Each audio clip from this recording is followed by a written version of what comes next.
Je crois que nous allons mourir là-bas. Tokani maramu? Yebisa mwana na yo ya mukolo, yebisa mwasi na yo, asimba machete, asimba loko moko ya koko mapemu. Tokani? Guerre wane koma populaire. Omutaka mumatiko banko, kotila. Yebisa ndeko ya mubali, yebisa mutu nyonso, asimba lichette, asimba loko moko mamuto, guerre koma populaire. Tokani? Oui, Bandeko, bonjour, bonsoir. Esengeli Nathan Oyozo Kolanda Biso. Lelo, tozali mokolo, il y a le 26 mai 2022. Donc, tozali jeudi. Après, il y a Bitumba le 24, le 25. Lelo, boyebi, Bitumba eza makasi na kati ya province ya Nord Kivu. Entre l'armée rwandaise et l'armée de la République et les forces armées de la République démocratique du Congo, donc FARDC. Boyebi lobi ennemi a contrôlé ki Kibumba, a contrôlé ki pe kan ya Kabaya, mais armée na biso vraiment topesi bango na félicitations. Boza na soutien biso bana mboka, boza na soutien biso population nyonso ya Congo mobimba na ya oyo ya Grand Kivu en particulier. Vraiment boza na soutien na biso, toza na sima na bino, tozo ko soutenir bino, tokotikala toujours ko soutenir bino na kati ya bitumba oyo.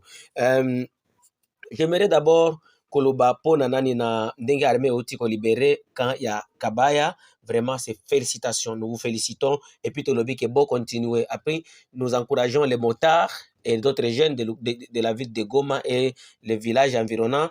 Oyo bazoko tinde la basoda comme la basoda maya comme la maman nabiso bazoko sala fufu ko tinde la basoda. Vraiment courage. Yangonde ko sala ke mboka nabiso oyo ezala okipete yango ko sala ke Rwanda azwa mboka nabiso te. Mais inquiétude tango nabisa kibino lobi ke trahison et kouta toujours na Kinshasa. Mes chers frères, avant le bandé na kende ko expliquer bino trahison ezoko uta na Kinshasa. Il y a quelques heures batu moko na Allemagne batu ko benga biso ezali batu ya Félix Tshisekedi. Mes frères, même chose à IDPS lingana no Congo ko linga politicien te. Ce qui moto zoko finga Tshisekedi za pona nani à travers ba effet zoko vivre awa. Bino za na Allemagne buno koza boza kimia biso nde tozoko vivre situation yango soki boki ke tozoko lubake toza na président idiot yango oyo tozoko vivre Tshisekedi muto abisanga biso avec Kagame c'est son frère non et puis son frère à côté là yeti angaka bomaye soki oyebi oza na information te tuna pourquoi kanga nani François Beya bakangai akoyebisa yo bon naza kuna te mais nazolinga na yebisa bino boy mboka eza mabe. Et puis mabe yango eza kozala provoqué par le Rwanda. Quel que soit que ennemi mususu azasi ma communauté internationale beta oyo azoko beta yo makofi nde sikoyo mwana nani atindaki ye. Tangu vice gouverneur nani les policiers les inspecteurs de police IBC ba policier que guerre oyo faut comme kaka guerre populaire. Trahison ya liboso euti epa ya Patrick Muyaya. Zokande pada muto ya Kagame porte-parole du gouvernement congolais azoko condamner maluba ya gouverneur tandis que biso population de attente na biso. Muyaya vraiment Nzambe amona yo kaka. Yo na famille na yo soki kaki linga ikoya meme na ndako na bino eboma. Po yo kapasi tozoko yoka. Nzambe, vous êtes injuste. Si c'est Muyaya là et il vit à Kinshasa, hein? Et puis azoko loba n'importe quoi. Bon, que Dieu vous pardonne Muyaya, que Dieu vous pardonne toi Patrick Muyaya, que Dieu vous pardonne. Parce que vraiment ça me fait mal à travers votre déclaration ozoko condamné maloba oyo inspecteur ya police azoko loba. O biso population ozoko s'attendre. Muyaya Nzambe soki vraiment za juste ata la famille na yo. Ata la yote famille na yo po yo pe oyo kapasi tozoko yoka. Alors, j'aimerais dire que lobi na ebisa kibino ke trahison ekouta na Kinshasa. Trahison euti déjà na Kinshasa. Mes chers frères, awande na zoko ebisa bino délégation ekei na Kigali ko négocier délégation et puis les naïfs oyo bato baza na makanisi moke bakokosa bango keno eza diplomatie bino nde bosalaka diplomatie ya koleka Russie, bino nde bosalaka diplomatie ya koleka États-Unis na Ukraine. Exemple ya Ukraine na Russie, bitumba Russie na Ukraine eza exemple monene il faut ete ya biso ba Congolais. Problème ya Taiwan na Chine il faut ete ya biso ba Congolais. Problème ya Rwanda na Burundi 2015 Nguruza tango azalaki il faut ete ya biso ba Congolais. Donc biso nde toujours tokendaka ko négocier. Bazo donc Kinshasa bozo ko bomisa bana bato bozo ko bomisa ba soda bobimisi bango ba province nyonso ya Congo bana bato ba jeune ba mipesi ba bundela mboka puis bozo ko déranger biso na ba radio que RTNC que non vous êtes en train de recruter nani ya kokota na bozo ko sala biso nani ya kokende na bozo ba oyo les idiots que vous êtes cha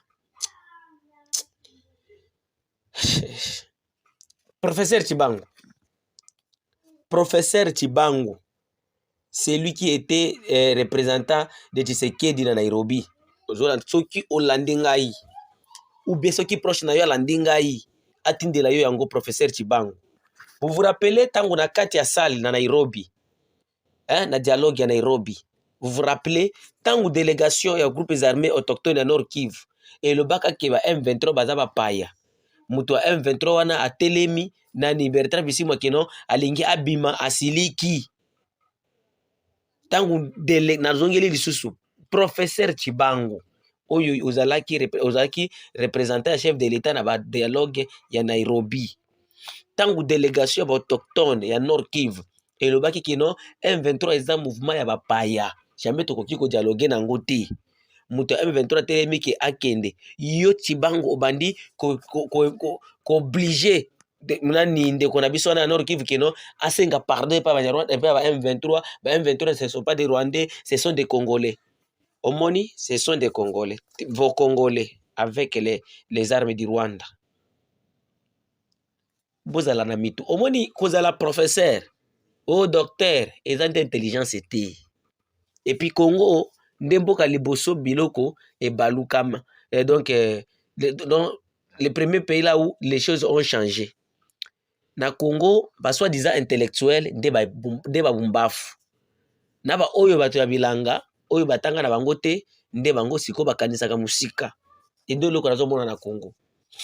Lelo, pa délégation qui est na Nairobi, qui est ko vérifier. Ce qui a solo, Rwanda, azo derrière M23.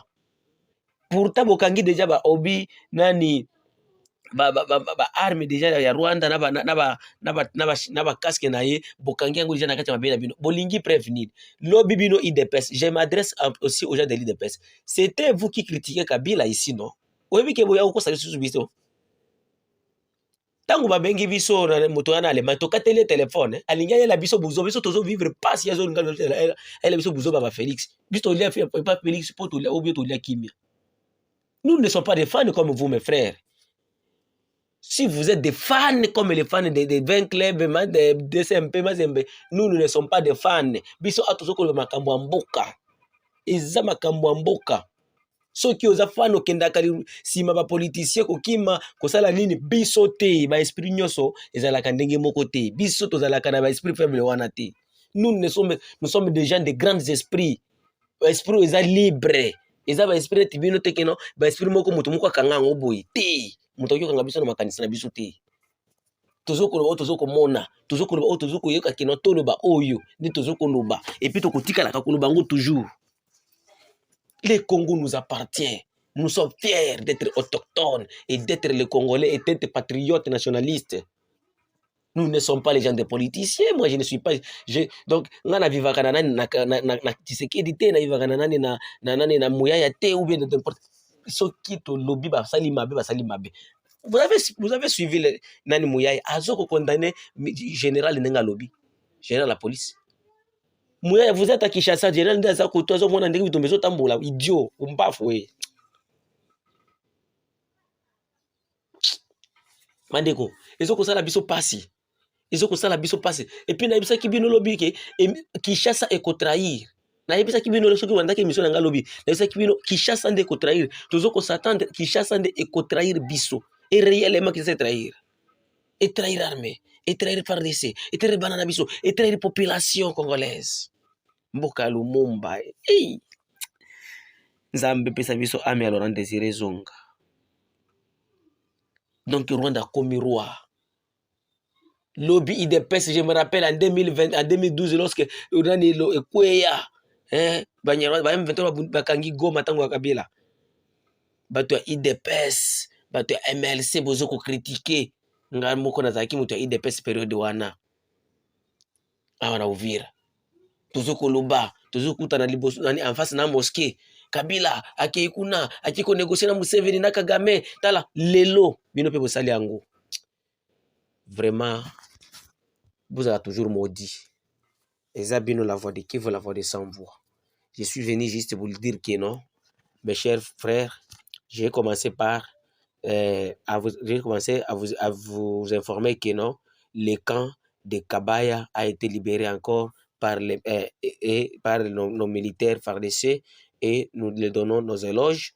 Et puis, j'ai rappelé au professeur Chibangu qu'est-ce qui s'est passé lorsque nous étions à Nairobi, na kati ya dialogue à Nairobi. Est-ce que amoni yango wa partenaire na bango nde azosala? Ye Chibangu abande ko défendre Banyarwanda na kati ya dialogue à Nairobi. Chibangu, professeur Chibangu. Je dis encore professeur Chibangu. Bozo komona oyo bozo kufuta. Oyo nani bozo kolora na kati ya mboka na biso. Ndeko na yo grand frère parce que vous avez dit que c'est ton grand frère.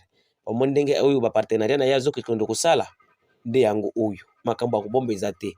Et puis na lobi ke trahison munene nde population Tshisekedi auti sous population à trahir population, à trahir na armée congolaise ndenge atindi Banyarwanda na nani ole ya ko répliquer Rwanda répliquer biso ole ya ko répliquer nini tozangi effectif munitions nini nos machettes sont nous avons nos machettes dans nos maisons. Donc toujours c'est la trahison sur trahison. Et ça bino la voix de Kivu, la voix de sans voix, toujours kokende toujours ko peut savoir information ndenge tazo kokende. Numéro de téléphone ça toujours pour lele, c'est plus 143 85 88 08 330. Email abiso à la voix de Kivu 45@gmail.com. Asante. Trop c'est trop.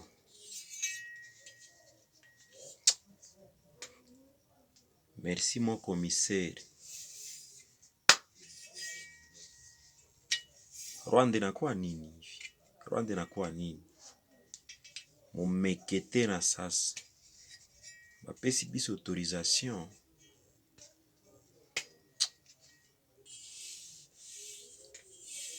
Le peuple doit se mobiliser. Tout le monde se préparer pour confronter l'ennemi. Dans chaque village, les gens doivent prendre les armes, même les armes traditionnelles, les flèches, les lances et autres choses. L'essentiel est d'écraser l'ennemi, parce que sinon on va devenir l'esclave de ce petit messier de Hutu, de Tutsi plutôt. C'est donc